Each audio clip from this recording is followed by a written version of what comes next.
ये कहानी टीकू चिड़िया और उसके परिवार की है, जिसे एक भली महिला रोजाना खाना दिया करती थी। उस महिला की मृत्यु के बाद टीकू और उसके परिवार को खाने के लिए दर दर भटकना पड़ा। पूरे परिवार की खोज के बाद जो खाना जमा होता वो उनको कम पड़ता। टीकू चिड़िया को यह एहसास हुआ कि कुछ क्षण भर की सुविधा के लिए हम भूल जाते हैं कि हमें अपनी चीजों के लिए खुद ही हाथ पैर मारना होता है। कोई यदि सहायता कर भी दे तो उस पर ही आश्रित नहीं होना चाहिए, क्योंकि जिस दिन किसी कारण हमें उस व्यक्ति से मदद मिलना बंद हो जाती है उस समय हम खुद को मजबूर और कमजोर महसूस करने लगते हैं। इसलिए सिर्फ अपनी क्षमता पर ही भरोसा करना चाहिए। बहुत सालों पहले की बात है, घंटाघर में एक टीकू नाम की चिड़िया रहती थी। वो अपने माता पिता और 5 भाइयों के साथ वहां रहती थी। वो बहुत नाजुक सी प्यारी सी चिड़िया थी और उसके पंख बहुत कोमल थे। टीकू की मां ने घंटाघर की ताल पर ही उसे चहकने का अभ्यास कराया था। घंटाघर से नजदीक एक घर था, जहां एक महिला रहती थी और उसे पक्षियों से बहुत प्यार और लगाव था। वो महिला रोजाना टीकू और उसके घरवालों के लिए रोटी का टुकड़ा डाला करती थी। एक बार वह महिला बीमार हो गई और बीमारी के चलते उसकी मौत हो गई। महिला के इस दुनिया से चले जाने से टीकू और उसका परिवार भूखा रहने लगा, क्योंकि उसका पूरा परिवार खाने के लिए उस महिला पर ही निर्भर था। अब न तो टीकू के परिवार के पास खुद कुछ खाने को था, न ही वे खुद अपने लिए खाना ढूंढ पाते थे।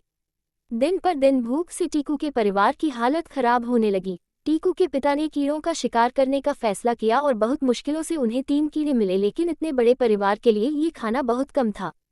खाने की तलाश में टीकू, उसके भाई और माँ भी जगह जगह खाने की खोज में निकल पड़े। एक घर की खिड़की के पास टीकू की मां ने अपनी चोंच से उस खिड़की के पास जाकर खिड़की खोलना चाहा तो वहां भी कुछ खाने को भी मिला, बल्कि उस मकान के मालिक ने गुस्से में आकर उन पर राख फेंक दी, जिससे टीकू की मां, उसके भाई और वो खुद खाके रंग के हो गए। दूसरी ओर टीकू के पिता को खाने की खोज करते करते एक ऐसी जगह मिलती है जहां अधिक संख्या में कीड़े थे। पिता खुश थे क्योंकि अब उनके कई दिनों के खाने का प्रबंध हो गया था। वो खाना लेकर बहुत उत्साह के साथ घर पहुंचा तो देखता है कि उसके घर पर कोई भी मौजूद नहीं है। ये देखकर वो बहुत परेशान हो उठा कि आखिर सब गए कहाँ।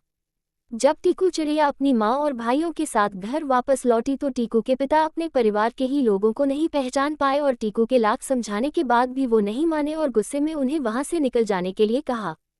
टीकू चिड़िया कहती रह गई कि हमारे ऊपर किसी ने राख फेंक दी, इसलिए आप हमें नहीं पहचान पा रहे, पर उसके पिता ने उनकी एक ना सुनी।